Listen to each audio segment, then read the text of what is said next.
Peace everyone and welcome to this week's weekly wrap up. So firstly I thought I'd do a shout out to the big fella himself, Gussie. So Gussie passed his certified CrossFit trainer exam, which makes him a level 3 CrossFit coach. Now there's only 1% of CrossFit coaches worldwide that have that qualification, so obviously that makes it a pretty exclusive club, so welcome Gussie. But secondly, for me, that was the most difficult exam I've ever done over my years of education, including my uni degree, and it was definitely difficult and stressful. So I passed that exam when I'd been CrossFit coaching for about 10 years. Gussie did it when he's been CrossFit coaching for like 2.5. So absolute legend, mate. Great work.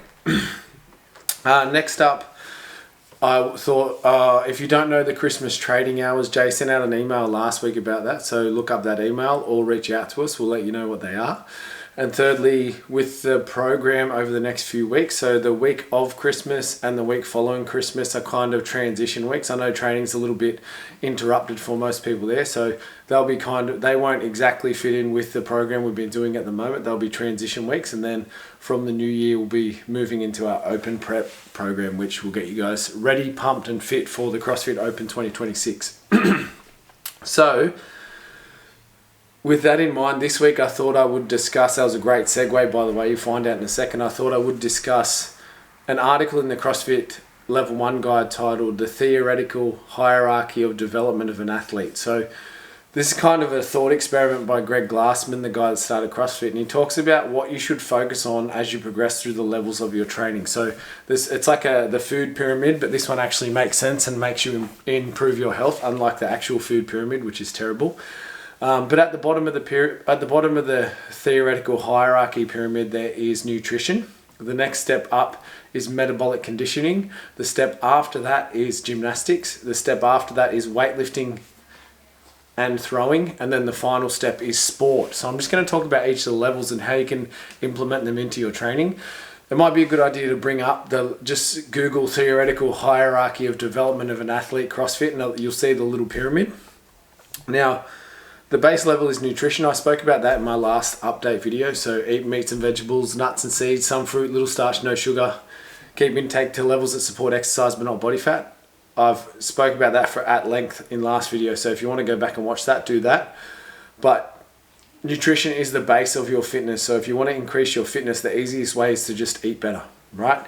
Next step up from that is metabolic conditioning. So metabolic conditioning are the workouts that we do in the gym every day. And that's why you'll notice every day we have, like 90% of the time, we have a high intensity workout.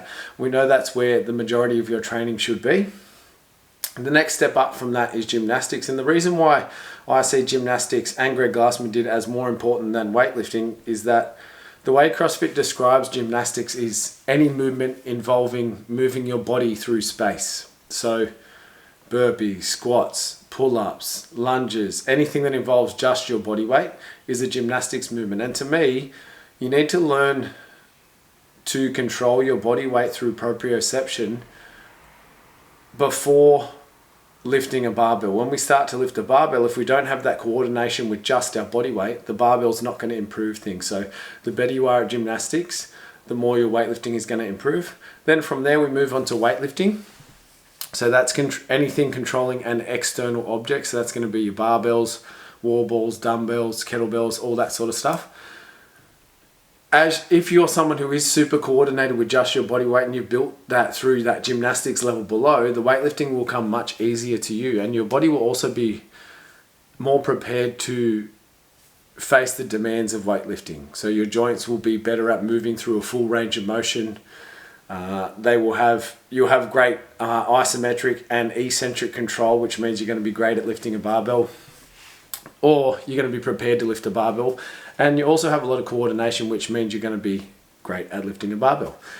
Then the step up from there is sport. And this is one of the ones that people focus on a lot more than they should if their goal is general health and fitness. So a lot of people will focus more on the current example of it is high rocks. So a lot of people will dive into high rocks and only do that in their training. And oftentimes if you focus on the peak of the pyramid rather than the base of it and all the steps underneath, you're going to decrease your fitness level.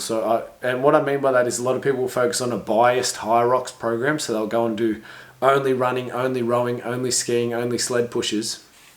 And they give away all those other parts of fitness that they normally do, and what that means is their fitness becomes more specialized and less broad, which means overall their fitness is most likely decreasing. So long story short, focus on your nutrition, then focus on getting cardio fitter, then focus on your gymnastics, then focus on your weightlifting, and then focus on doing cool other stuff because, i.e. sport, because you've done all the 4 steps below. Like I said, go and Google that and bring it up and it'll make more sense when you look at it. But thank you very much for watching, and this will be the week of Christmas, I believe. No, week before Christmas. Anyway, Merry Christmas.